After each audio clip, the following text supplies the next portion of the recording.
लगाने हैं। समझ आया क्या? बच्चे को नहीं, एक बच्चा एक प्लांट लगाएगा तो पूरा स्कूल आपके पेड़ों से ही भर जाएगा, फिर बच्चे कहाँ बैठेंगे? कितने सारे बच्चे होते हैं? 1500। 1500 बच्चे, 1500 पेड़, फिर तुम क्या करने जाओगे स्कूल? हर एक सेक्शन को मिलके एक प्लांट लगाना है। ठीक है, और पेड़ लगाना इतना आसान नहीं होता कि एक एक बच्चा लगा देगा। फर्स्ट क्लास का बच्चा कैसे पेड़ लगाएगा? It is not that easy task. आपको कहूं तो आपसे ही नहीं लगे अभी पेड़। खड्डा खोदना पड़ता है, उसको सेट करना पड़ता है, पानी इतना आसान नहीं होता ना। हाँ जी। Good morning all, welcome to learners academy. So question number 17 हम रीड आउट कर रहे थे, फिर से आ जाओ एक बार। द क्वेश्चन सेज कि क्या हो गया? पेन की इंक खत्म हो गई। हाँ। हम्म।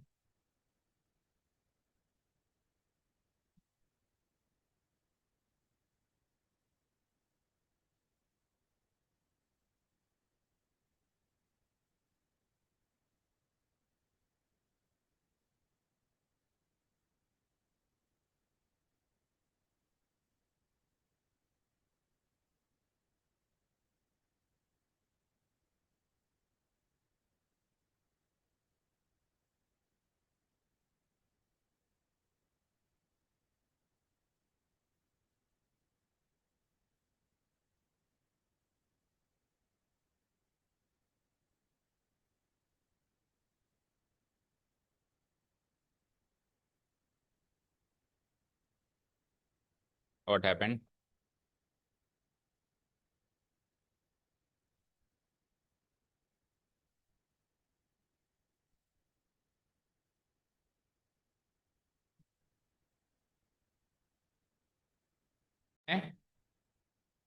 क्या एडजस्टमेंट करेंगे बताओ? हम्म। फिर से आओ, देखो here it is given that number of sections class each class में 3 है। यहाँ पे हम मेंशन कर देते कि टोटल नंबर ऑफ क्लासेस 12 है।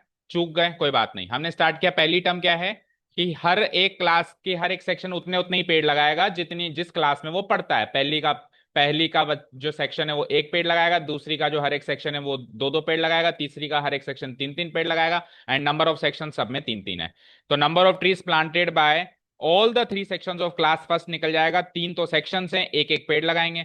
क्लास सेकंड में भी तीन तो सेक्शन है, दो दो पेड़ लगाएंगे। क्लास थर्ड में भी तीन तो सेक्शन है, तीन तीन पेड़ लगाएंगे। अब हम यहाँ पे एंड सो ऑन नहीं लिखते हैं क्योंकि इनफाइनाइट क्लासेस थोड़ी ना है। बोलो, ऐसा थोड़ा ना है किसी स्कूल में इनफाइनाइट क्लासेस हैं। तो हमको, और क्वेश्चन में साफ साफ मेंशन है कि 12 ही क्लासेस हैं, देखो, टिल क्लास 12। तो 12 ही क्लासेस हैं, तो हम इस एंड सो ऑन की जगह लिख देते हैं number of trees planted by three sections of class 12। इसको बना दो क्लास 12। तो मुझे बताओ, ये आखिरी टर्म हो जाएगी इस एपी की? बोलो, ये इस एपी की आखिरी टर्म हो जाएगी। और A12 भी बोल सकते हैं क्योंकि इतना तो कॉमन सेंस है कि 12वीं क्लास 12वीं टर्म होगी, है ना। तो दोनों ही चीज लिख देता हूं मैं, दैट इज इसको A12 भी लिख सकते हैं या फिर लास्ट टर्म भी लिख सकते हैं। कितना हो जाएगा? तीन तो तीन तीन सेक्शन हैं और 12 12 पेड़ लगाएंगे, ये 12वीं में पढ़ते हैं तो 12 तिया 36 पेड़ तो क्लास 12 का कंट्रीब्यूशन रहेगा। तो अब जब हमने 8 फॉर्म्स इन एपी लिखा है, वहां पे 3 6 9 डॉट डॉट डॉट और लास्ट टर्म मुझे पता है क्या है, 36। Right? Clear? Where A = A1 = what? 3। D = A2 - A1 = 6 - 3, that is again 3। और देखो लास्ट टर्म जो है वो 36 है। अच्छा, अब मुझे एक चीज बताओ, इसमें टोटल नंबर ऑफ टर्म्स कितनी है? 12 है। ठीक है, क्योंकि क्लासेस कितनी है? 12 हैं। तो इस L को ही मैं लिख सकता हूं A12। अब आखिरी टर्म अगर 12वीं है तो टोटल नंबर ऑफ टर्म्स भी 12 हो जाएंगी, सो n = 12। भाई आखिरी टर्म अगर 100 होती तो टोटल नंबर ऑफ टर्म्स 100 होती। आखिरी टर्म अगर 50th होती तो टोटल नंबर ऑफ टर्म्स 50 होती। तो यहाँ पे आखिरी टर्म क्या है? 12। तो टोटल नंबर ऑफ टर्म्स भी कितनी हो जाएगी? 12। डन। चलो, अब कौन से फॉर्मूला से सम निकाल सकते हैं हम जल्दी से, क्विकली, मतलब कम समय में? n/2 तो लगेगा लगेगा, आगे बताओ। A + L, क्योंकि पहली टर्म भी है और आखिरी टर्म भी है तो उससे निकाल दो। Now the total number of trees planted by all the sections of all 12 classes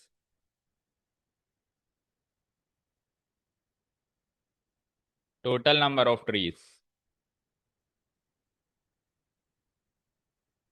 planted by all the sections of all 12 classes, all 12 classes is given by, is given by what? S12, जिसका formula बनेगा 12/2 into ए plus L, है ना? तो 12/2 into ए क्या था 3 और L क्या था 36। आंसर हो जाएगा 2 से 1, 2 से 6 टाइम्स काट दो, 6 इंटू 39, 6 9 या 54, 6 9 या 54, remainder 5, 18 and 5 is 234 trees. Match करो आंसर की से, आंसर की से मैच करो। सही है, चल सकते हैं नेक्स्ट क्वेश्चन पे। इजी था। तो जितना बड़ा वो लेंदी दिखता है ना वर्ड प्रॉब्लम, देखने में 3 4 लाइनों का, उसको ढंग से समझ लो तो उतना ही इजी है वो। चले नेक्स्ट क्वेश्चन पे। हर्षिता समझ आ रहा है? हम्म। तबीयत ठीक है? बोलो। नहीं है? सही है। सर वैसे सही रहती है, इधर आती हूँ बिगड़ जाती है। ऐसा है क्या? अच्छा। काम आपने 2 दिन मांगे थे, 1 दिन हो चुका है, याद दिला दूं? ठीक है ना, आपने कहा था कि 2 दिन में हो जाएगा सर, पूरा चल रहा है अभी, वर्क इन प्रोग्रेस, कार्य प्रगति पर है। चलो जी। मेघा हंसना मत। Spiral is made up of successive semi circles. अब ये क्वेश्चन अगेन बहुत सरल सा क्वेश्चन है, बट ये जो ये ज्योमेट्रिकल फॉर्म्ड प्रॉब्लम दी हुई है ना, यहाँ पे ज्योमेट्री की प्रॉब्लम दी हुई है, बस इसको समझने की देरी है। एक बार इसको समझ लो ना तो बहुत सरल क्वेश्चन है। स्पाइरल क्या होता है, चलो वर्ड टू वर्ड समझते हैं। What do you mean by an spiral? ऐसे घूमता रहता है, इसको बोलते हैं स्पाइरल। आप कराते हो ना स्पाइरल बाइंडिंग, आपकी देखो इसकी सक्षम की हो रही है स्पाइरल बाइंडिंग, दिखाओ सबको दिखाओ, देखो। सबकी हो रही है ना? हाँ, तो सब अपनी अपनी बाइंडिंग देखो, this is called an spiral. अब ये स्पाइरल तो देखो कहीं से शुरू होकर कहीं पे खत्म हो रहा है, क्योंकि इसकी एक लिमिट है।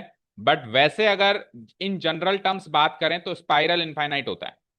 जनरली बात करें, साइंटिफिकली बात करें तो स्पाइरल क्या होता है? चलता जाता है, चलता जाता है, इनफाइनाइट होता है। तो एक स्पाइरल है जो उसको बनाने के लिए, स्पाइरल को बनाने के लिए सेमी सर्किल्स का इस्तेमाल किया गया है। अब सेमी सर्किल सब समझते हैं भाई क्या होते हैं? इसको बोलते हैं सेमी सर्किल। बोलो। इसको अगर कंप्लीट कर दें तो फुल सर्किल, अदरवाइज ये क्या है? Semi circle. सक्सेसिव का मतलब क्या होता है? लगातार, कंटिन्यूअसली, लगातार। तो लगातार आपको सेमी सर्कल्स बनाने हैं। कैसे बनाए साहब? अब सेमी सर्कल बनाने के लिए क्या क्या चीज की जरूरत है बताओ? मैंने कहा ड्रॉ ए सेमी सर्किल, तो आप कहोगे सर कुछ डेटा तो दो। तो मैं कौन सा डेटा आपको दूंगा जब जाके आप सेमी सर्कल ड्रॉ करोगे? एक तो रेडियस और एक सेंटर बताना पड़ेगा कि कौन, देखो एक तो कॉम्पास उठा लिया। अब कॉम्पास उठा के क्या करेंगे? वो पॉइंट बताओ जहां इसको रखना है, और वो बताओ इसको कितना खोलना है। बस ये 2 चीजें बता दो, पॉइंट बता दो कहाँ इसको रखना है, और ये बता दो कॉम्पास को कितना खोलना है। तो कॉम्पास को जितना खोलते हैं उसको रेडियस बोलते हैं, और जहां पे हम पॉइंट का सेंटर रखते हैं, कॉम्पास का सेंटर रखते हैं, उसको सेंटर बोलते हैं। तो 2 चीजें चाहिए, एक तो चाहिए सेंटर ऑफ द सर्किल या centre of the semi circle, और एक रेडियस। ये 2 चीजें देते ही आप बना दोगे सेमी सर्किल सारे बच्चे। ठीक है। तो ये क्या कह रहा है कि 2 सेंटर्स है मेरे पास, ए और बी। आपको ऑल्टरनेटली ए और बी को यूज करना है। ऑल्टरनेटली मतलब पहले ए को यूज करना है, फिर बी को, फिर ए को, फिर बी को, फिर ए को, फिर बी को। इस तरीके से लगातार ए बी चेंज करते करते आपको सेमी सर्कल्स बनाने हैं। ठीक है। और देखो लास्ट में उसने क्या कहा, 13 कॉन्जिक्यूटिव, यानी 13 सेमी सर्कल्स बनाने। कितने बनाने हैं? 13। अब सेंटर का तो डिसीजन हो गया, रेडियस का डिसीजन कैसे करेंगे? आप स्टार्ट करोगे सेंटर ए से, उस समय आप रेडियस लोगे 0.5। फिर जब आप बी पे पहुंचोगे तो उस समय आप रेडियस लोगे 1। फिर वापस आप ए पे पहुंचोगे तो रेडियस लोगे 1.5। फिर वापस आप बी पे पहुंचोगे तो रेडियस लोगे 2। इस तरीके से ये ऑल्टरनेटली चलता जाएगा। हर बार की रेडियस पिछली बार की रेडियस से आधी आधी सेंटीमीटर ज्यादा है, 0.5 0.5 0.5। ठीक है। और हर बार जो सेंटर है वो चेंज हो रहा है ऑल्टरनेटली, ए से बी, बी से ए से बी, बी से। तो ये एक स्पाइरल का रूप लेगा। पहले तो समझो कैसे लेगा। तो देखो पीछे इसका डायग्राम है, तो सीधे उसी में समझा देता हूं मैं, देखो। पाई की वैल्यू 22/7 लेनी है, भी गिवन है। देखो अब इस डायग्राम को देखो ध्यान से। देखो सबसे पहले सेंटर लिया ए, ले लिया, और मैंने ये खोल दिया 0.5, खुल गया 0.5, खुल के ये बन गया मेरा पहला सेमी सर्किल बन गया। बोलो। अब सेंटर ले लो बी, ये बी ले लिया सेंटर, और पहले 0.5 खोला था लेकिन अभी पूरा 1 सेंटीमीटर खोल लो, डबल कर दो रेडियस। तो डबल जब मैं करूंगा और बी पे मैं कॉम्पास रखूंगा तो ये वाला सेमी सर्किल बन गया। फिर वापस ए पे रखो और 1.5 कर दो तो ये सेमी सर्किल बन गया। फिर वापस बी पे सेंटर ले आओ और अब की बार रेडियस 2 सेंटीमीटर कर दो तो ये सेमी सर्किल बन गया। तो हर बार आप A B A B A B A B centre change करते जाओ और 0.5 सेंटीमीटर बढ़ाते जाओ तो ये स्पाइरल बनता चला जाएगा। आप इस एक्टिविटी को घर पे करके भी देख सकते हैं कि ये स्पाइरल बनता है या नहीं बनता है।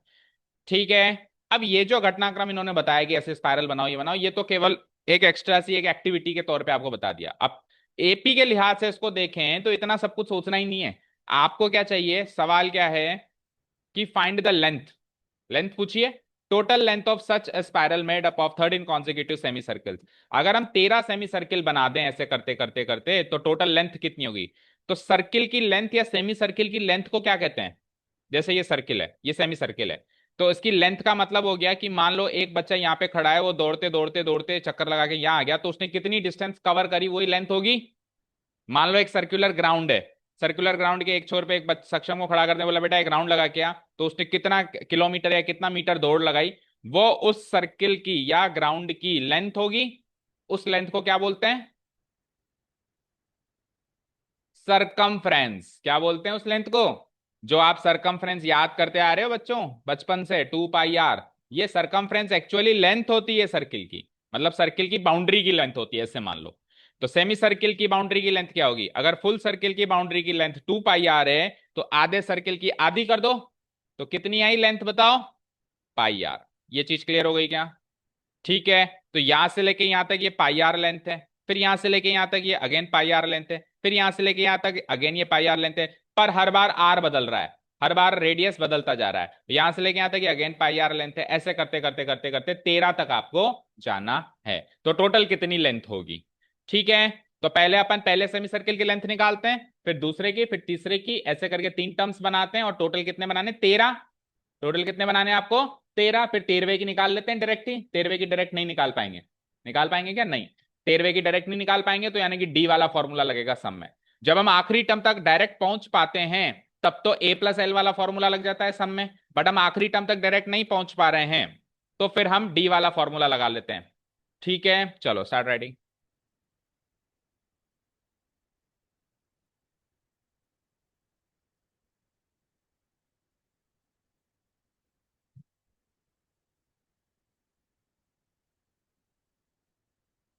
सबसे पहले तो total number of semi circles लिखो।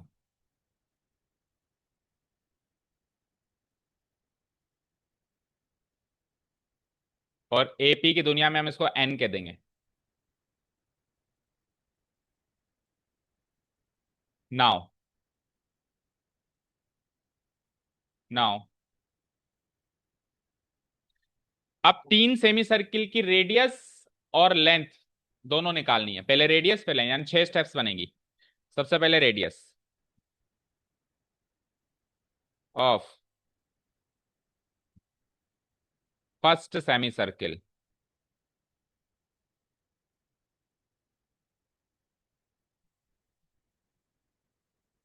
ड्रॉन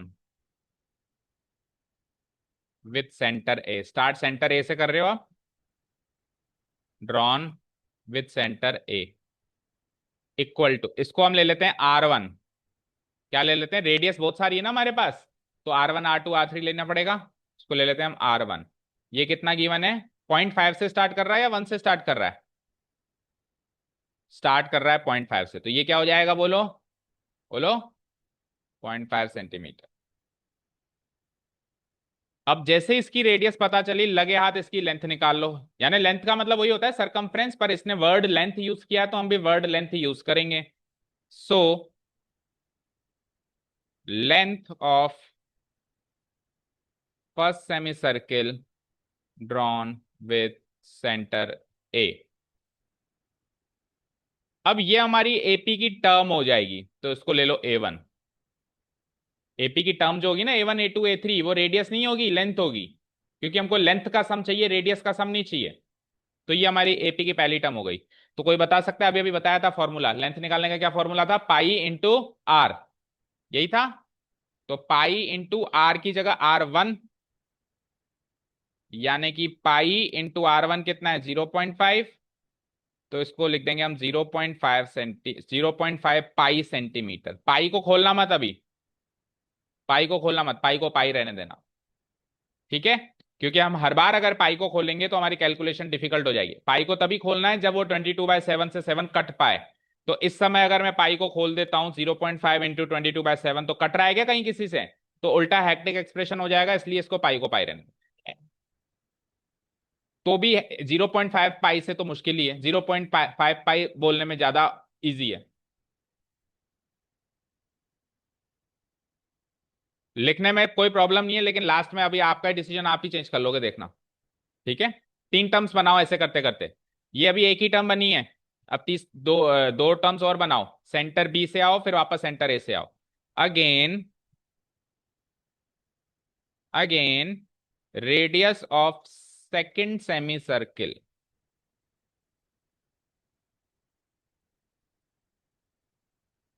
और अब की बार ये कौन से सेंटर से बन रहा है? सेंटर बी से। इसको ले लेते हैं हम R2, और बुक में गिवन है ये कितना है? 1 सेंटीमीटर। सो अब इसकी लेंथ निकाल लो। Length of second semi circle drawn with centre B, ये हमारी एपी की हो जाती है दूसरी टर्म, दैट इज A2। इसका फॉर्मूला बनेगा पाई इंटू R2। तो पाई इंटू R2 क्या है? 1। तो पाई इंटू 1 यानी पाई, पाई सेंटीमीटर। पाई वन जा पाई हो गया एक तरीके से। अगेन एक तीसरी टर्म और बनाएंगे।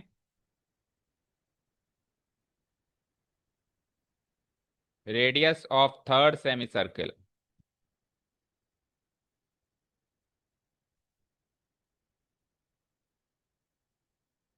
ड्रॉन विथ सेंटर, अगेन क्या हो जाएगा? A B वापस A, दैट इज इसको R3 से डिनोट करा दो, और बुक में R3 की वैल्यू कितनी गिवन है? 1.5 सेंटीमीटर। अगेन इसकी लेंथ भी निकालो। So length of third semi circle drawn with centre A, that is we will denote it by A3। Formula बन जाएगा पाई इंटू R3, यानी पाई इंटू R3 की वैल्यू क्या है? 1.5। तो उसकी वैल्यू हो जाएगी 1.5 पाई centimetre, 1.5 pi centimetre. And so on लिख देना आप। तेरा है पता है, लेकिन हम जब भी आखिरी टर्म नहीं लिखें, या तो आखिरी टर्म लिखो या फिर एंड सो ऑन लिखो, दोनों में से एक चीज। अब अपन आखिरी टर्म नहीं मेंशन कर रहे हैं ना भाई, इस तरीके से कहानी चल रही है, ठीक है? एंड सो ऑन ऐसे लिख दो, चलो। And so on till, till 13, एक मिनट, टिल 13 सेमी सर्कल्स, ठीक है? अभी तन्मय ये मेंशन कर दिया हमने। And so on till 13 semi circles, 13 semi circles तक ये कहानी चल रही है। हाँ, और कोई क्या पूछ रहे सक्षम? हाँ, एन पहले मेंशन कर लिया, लेकिन ये जो स्टोरी चल रही है, ये स्टोरी 13 तक ऐसी चलेगी, ये बात बतानी है आप। आपने तो 3 तक बताया, या तो फिर 13 की बताओ पूरी, चौथी पांचवी छठी सातवीं आठवीं पूरी एपी बनाओ। नहीं बना रहे हो ना आप? तो आप इसको लिख दोगे and so on till 13 semi circles, ये ऐसे ही चलेगा, ठीक है? So it forms an AP, so it forms an AP as follows,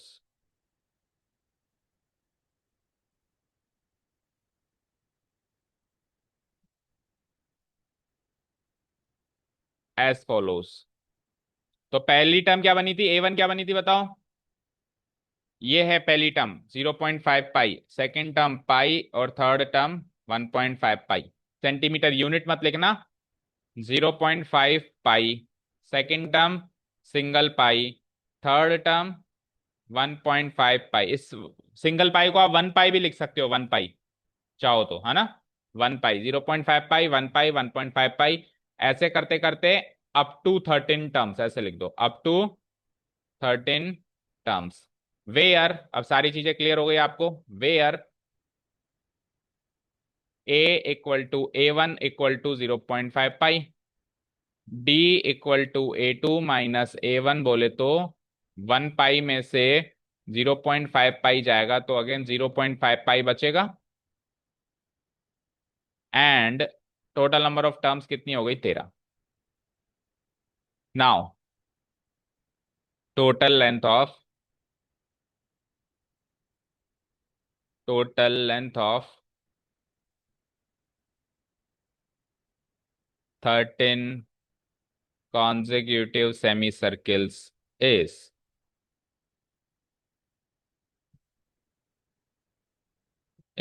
given by S13, is given by S13। और अब अपन S13 का A प्लस एल वाला फॉर्मूला नहीं लगा सकते क्योंकि लास्ट टर्म हमने नहीं निकाली, तो कौन सा लगाएंगे अपन, basic formula. 13/2 into 2A plus n-1 की जगह 13-1 इंटू डी। इसको सॉल्व कर देते हैं। 13/2, 2 इंटू ए की वैल्यू क्या है 0.5 पाई, और 13-1 क्या होता है 6, और डी की वैल्यू क्या है वो भी 0.5 पाई। 13/2, अच्छा 2 इंटू 0.5 पाई सिंगल पाई हो जाएगा, या फिर यूं कहें 1 पाई हो जाएगा, प्लस 6 इंटू 0.5 पाई 3 पाई हो जाएगा। बोलो, 2 इंटू 0.5 पाई तो हो जाएगा 1 पाई, और 6 इंटू 0.5 पाई हो जाएगा 3 पाई। सॉरी 6 मैंने गलत लिखा है क्या, हाँ मैंने गलत लिखा है, 12 है वहां पे, 12। 12, 12 इंटू 0.5 पाई 6 पाई हो जाएगा। अभी ठीक है, हाँ जी। So it is like 13/2 into 1 pi में 6 पाई जोड़े तो कितने पाई। अब देखो, अब आप यहाँ पे पाई की वैल्यू रखो मचक के, तो जैसे ही आप पाई की वैल्यू रखोगे 22/7, तो ये 7 बन जा 7, 7 बन जा 7, और 13/2 में 2 से भी 22 कट जाएगा, 2 बन जा 2, 2 11, तो बनता है ये 13 इंटू 11। 13 बन जा 13, रिमाइंडर 1, 13 बन जा 13 एंड 1 14, 143 सेंटीमीटर। आंसर चेक करो।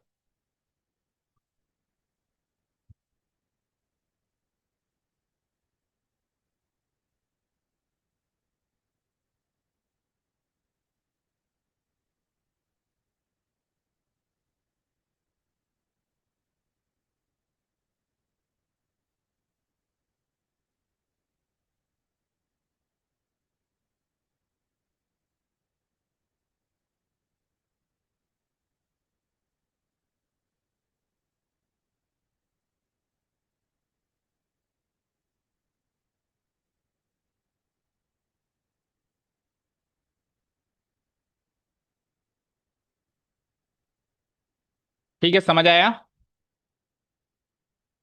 अच्छा, one more thing to discuss it here, कि टॉपिक जब भी कोई और चल रहा हो अदर देन ज्योमेट्री या अदर देन मेंसुरेशन, तो पाई की वैल्यू अनटिल एंड अनलेस उसने 22/7 दी है तभी आप लगाएंगे। अगर उसने कुछ नहीं दी तो पाई को पाई छोड़ेंगे।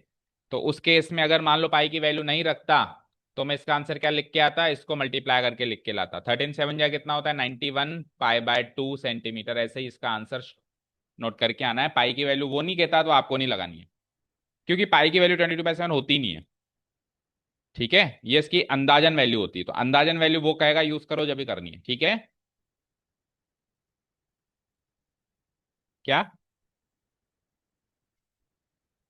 तो फिर लास्ट टर्म निकालनी पड़ेगी, 13th टर्म निकालो पहले। A13, A+12D उससे निकालूं, तो A13 जब हम निकालेंगे, तो यानी A+12D, ए कितना है 0.5 पाए, 12 इंटू डी कितना है वो भी 0.5 पाए, तो 0.5 पाए प्लस 6 पाए, यानी 6.5 पाए। ठीक है, अब A+L में आप ये वैल्यू पुटअप कर दो, वही सेम आंसर आ जाएगा, ठीक है। हाँ जी, हो गया ये। चले नेक्स्ट, पाई की वैल्यू 22/7। अच्छा, अगेन अगर आप यहाँ पे पाई को बार बार रखते, यहाँ रखते, यहाँ रखते, यहाँ रखते, तो ज्यादा हेक्टिक फील होता, कभी 22/7 बनता, कभी 11/7 बनता, कभी 22/7, फिर आपकी एपी सारी फ्रैक्शनल बनती। कोई 11/7 की फॉर्म में पहली टर्म आ रही है, फिर 22/7 आ रही है, फिर वो डी निकालने में थोड़ी बहुत मुसीबत होती। और पाई की फॉर्म में रखने में बहुत इजी सी एपी बनी, 0.51, 1.52, 2.5, पाई पाई पाई पाई पाई लगाए जाओ। ठीक है, तो इसको इस तरीके के स्मार्ट वर्क को हमेशा यूज करना है। नेक्स्ट क्वेश्चन नंबर 19 देखो। 200 लॉग्स, लॉग का मतलब क्या होता है? मैथमेटिक्स में एक लॉग होता है, लॉग फंक्शन, वो आएगा क्लास 12th में या 11th में भी आ जाएगा, फिजिक्स अगर लोगे तो, और मैथ्स में लोगे तो 12th में आएगा, लॉगरिथमिक फंक्शन। तो वो मैथ्स वाला लॉग नहीं है ये इन जनरल, जनरल दुनिया वाला लॉग है। तो ये जो रखे हुए हैं यही लॉग है, ये जो रखे हुए हैं ना यही लॉग है। अच्छा, लॉग आप वही कह रहे हो लोग बाग, वो लोग बाग नहीं है ये है लॉग, ये पहला लॉग, ये दूसरा लॉग, ये तीसरा लॉग। बताओ क्या है लॉग? पीस ऑफ, पेड़ का तना, पेड़ के ब्रांचेस, फूल, पत्ती, फल, सब्जी सब निकाल दो, जड़ें, तो जो बीच का तना बचता है, धड़ जिसको बोलते हैं, धड़, उसको बोलते हैं लॉग। ठीक है, तो ये पेड़ के 200 लॉग्स को हमको अरेंज करना है। अब कैसे अरेंज करें? तो तरीका सुनो।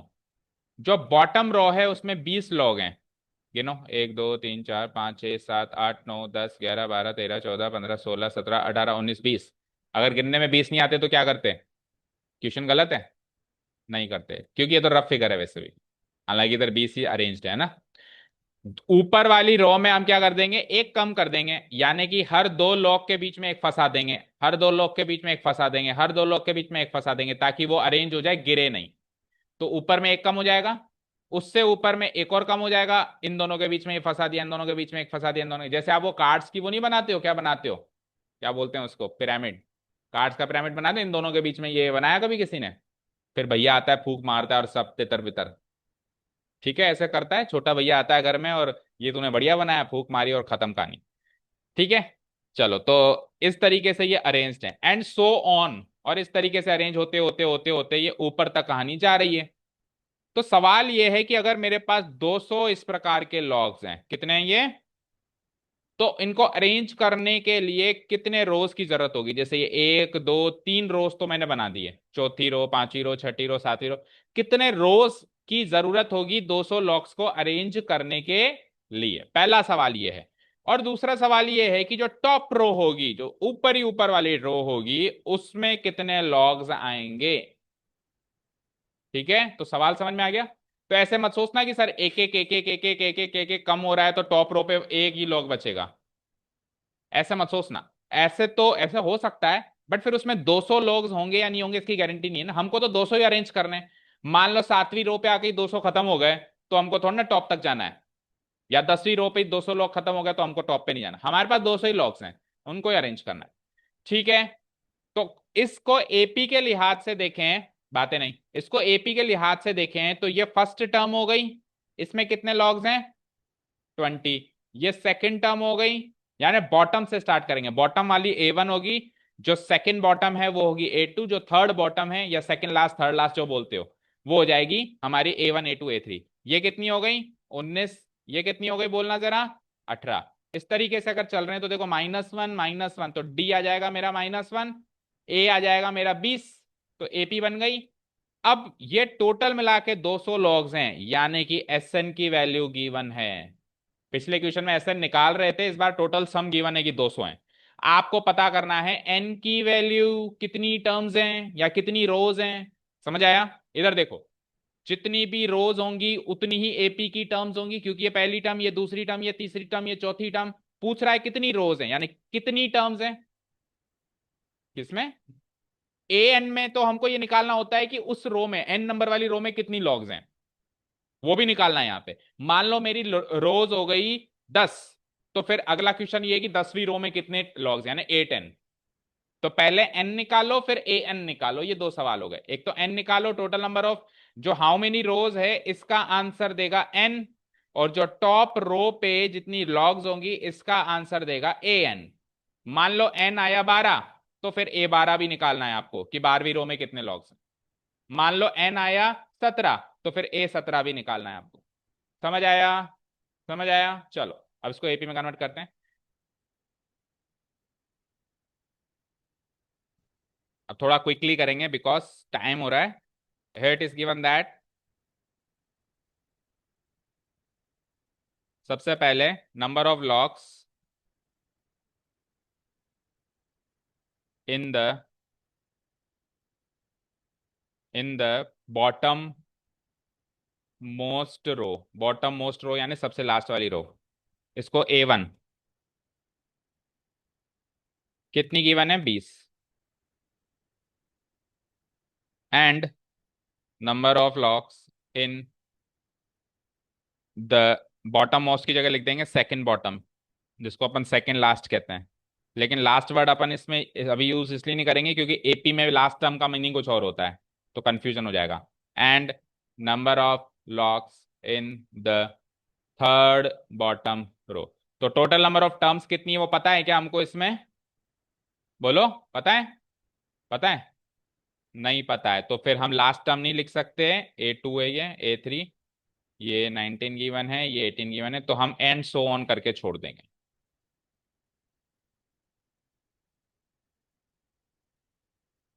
Also total number of locks जरूर गिवन है। Also total number of locks, इसको SN कह देते हैं, दैट इज SN। ये गिवन है 200 और सामने डाल दो गिवन, ये भी गिवन। ठीक है, so it forms an AP as follows.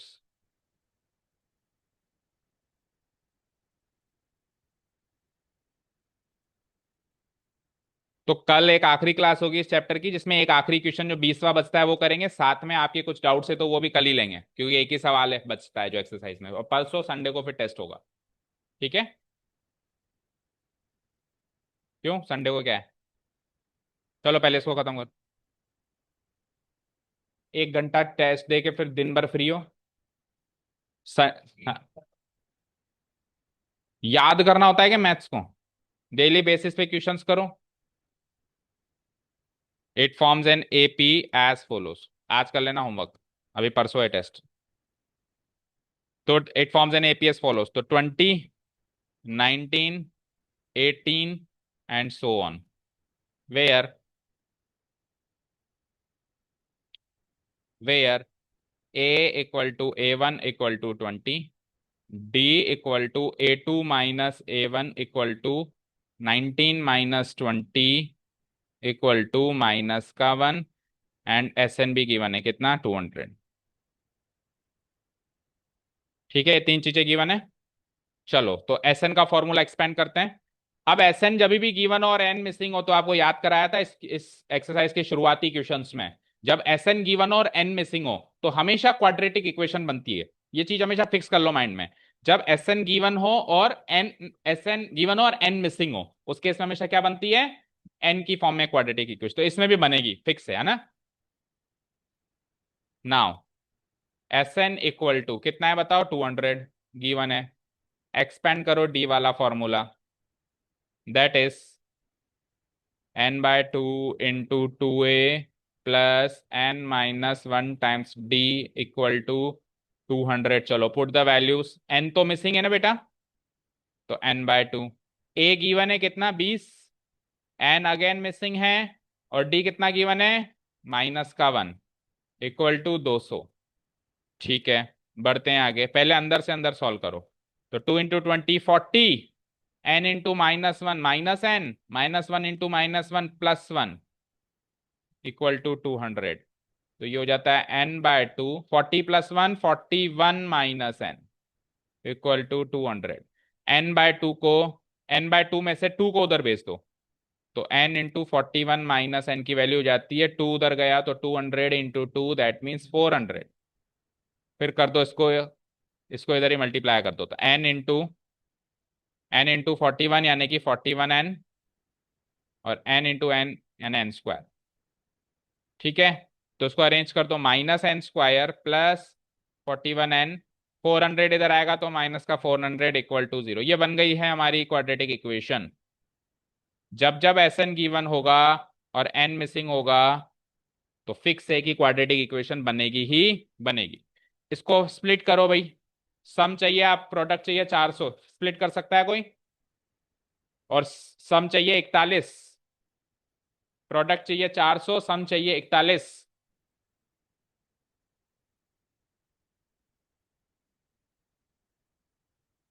हम्म।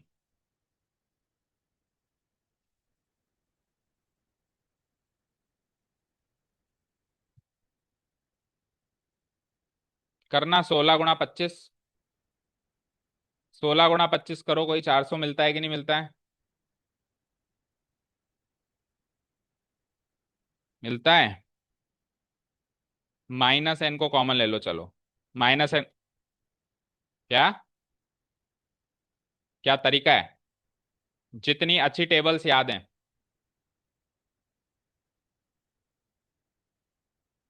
है ना क्वाड्रेटिक फॉर्मूला? क्वाड्रेटिक इक्वेशन वाले चैप्टर अच्छा अब आए नहीं थे। एक तरीका और है, वैसे तो तीन तरीके हैं, कंप्लीटिंग द स्क्वायर भी है, लेकिन वो तो कोर्स से ही हटा दिया। लेकिन क्वाड्रेटिक फॉर्मूला कोर्स में, वो बता दे। अब बेटा आज अभी टाइम हो गया, कल आते ही करवा दूंगा, है ना? अभी तो एक बात तो करो, ये क्वेश्चन तो खत्म हो, फिर कल आते ही इसी को इस इक्वेशन को क्वाड्रेटिक फॉर्मूला से कह रहे हो ना? सारे बच्चे घर से ट्राई करके आएंगे, फिर अपन कल बताएंगे क्वाड्रेटिक फॉर्मूला से कैसे करेंगे, ठीक है? अभी एक बार तो करो। तो n -25, 16 अगेन कॉमन लो, n -25 = 0। ठीक है। और वैसे भी अब आपके स्कूल शुरू हो रहे हैं, तो अब अपन वापस इवनिंग में शिफ्ट होने वाले हैं। और इवनिंग की क्लास में इतनी जल्दीबाजी करने की जरूरत नहीं पड़ेगी हमको, पर्याप्त टाइम मिलेगा, क्योंकि पूरी शाम तो हमारी है फिर। n -25 -n+16 = 0, या तो n-25 बराबर 0, या फिर -n+16 = 0। तो n की वैल्यू हो जाती है 25, या फिर n की वैल्यू हो जाती है 16। अब देखो टोटल नंबर ऑफ लॉग्स 25 या 16 दो आ रहे हैं, तो 25 भी एक नेचुरल नंबर है, 16 भी एक नेचुरल नंबर है। तो एपी के लिहाज से तो n की वैल्यू एक नेचुरल नंबर आनी चाहिए थी। तो नेचुरल नंबर तो दोनों ही आ रही है, आ रही है ना? तो ऐसा कैसे हो सकता है कि 25 रोज अरेंज करूं तो भी 200 लोग आएंगे, और 16 रोज अरेंज करूं तो भी 200 लोग आएंगे? ऐसा प्रैक्टिकली सोचो भाई, मैंने ऐसे अरेंज कर दिए कर दिए कर दिए कर दिए कर दिए, तो 16 लोग अरेंज किए तो भी 200 आ रहे हैं, और 25 लोग अरेंज किए तो भी 200 आ रहे हैं। तो ऐसा पॉसिबल है क्या? प्रैक्टिकली पॉसिबल नहीं है, लेकिन एपी में ये चीज पॉसिबल है। क्यों? क्योंकि एपी में निगेटिव टर्म्स भी होती हैं। मान लो, इधर देखो, मेरी तरफ देखो सब लोग, सब लोग मेरी तरफ देखो। 16 टर्म्स तक सम 200 आ गया। उसके बाद कोई एक टर्म 17वीं लगा दी, 18वीं लगा दी, उन कौन कौन सी टर्म आई? 17वीं, 18वीं, 19वीं, 20वीं, 21वीं, 22वीं, 23वीं, 24वीं, 25वीं। 9 टर्म्स और लगा दी, फिर भी सम 200 है, ऐसा कैसे?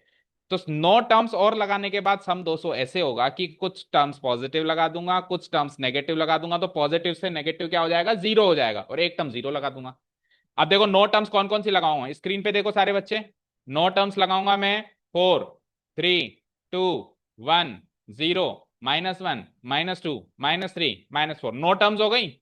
अब इन सबका जोड़ 0 है कि नहीं, ये चेक करो। 4 से -4 खत्म, 3 से -3 खत्म, 2 से -2 खत्म, 1 से -1 खत्म, और 0। इन सबका सम 0 है। तो यहां तक जो सम आ रहा था अभी भी वही सम आएगा नहीं आएगा? ये 9 टर्म्स लगाऊं या ना लगाऊं, सम बराबर आएगा नहीं आएगा?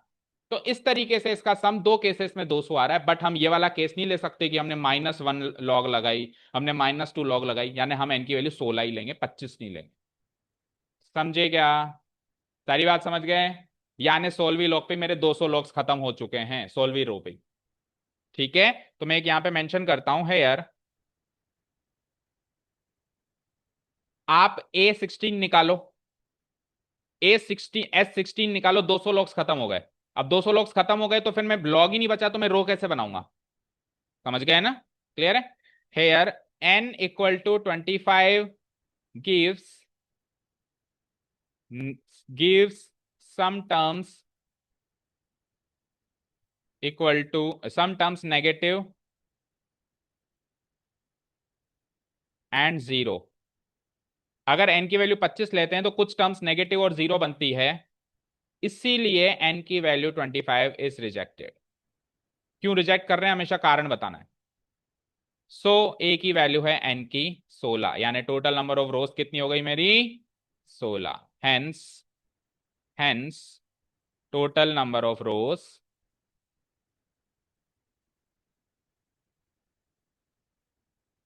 That is n = 16। एक आंसर ये हो गया, 16 रोज। और एक और सवाल था कि how many logs are there in the last row and number of logs in the top row, number of logs in the top row, that is top row में यानी कि A16 निकालना है आपको। लास्ट रो यही है ना, A16 मतलब A+15D, यानी A कितना था 20 और 15 इंटू डी कितना था -1, तो 20 -15 यानी लास्ट रो पे 5 लॉग्स आएंगी। 5 लॉग्स जैसे एक एक कम हो रहा है ना, 20 19 18 17 16 15 ऐसे करते करते 5 तक आप पहुंचोगे ना, तो आपके 200 लॉग्स खत्म हो चुकी होंगी। अब 200 लॉग्स ही खत्म हो चुकी होंगी तो 4 3 2 1 कैसे कहां से लाओगे, लॉग ही नहीं है ना मेरे पास। समझ गए? क्लियर है? तो 4 3 2 1 वाली टर्म्स हम नहीं लेंगे, उसके बाद नेगेटिव भी नहीं लेंगे। So that's it. एक आखिरी क्वेश्चन कल, और कल आपके डाउट सेशन भी लेंगे। तो कुछ क्वेश्चंस मैं ऑप्शनल में से भी करवाऊंगा, और कुछ अगर आपके डाउट्स हैं तो वो भी करेंगे, और ये तो एक एक क्वेश्चन जो बच रहा है तो करेंगे करेंगे। ठीक है, सारा काम कल करें, यानी कल आखिरी क्लास लेंगे हम इस चैप्टर की। Thank you so much for listening to us, have a nice day, keep learning.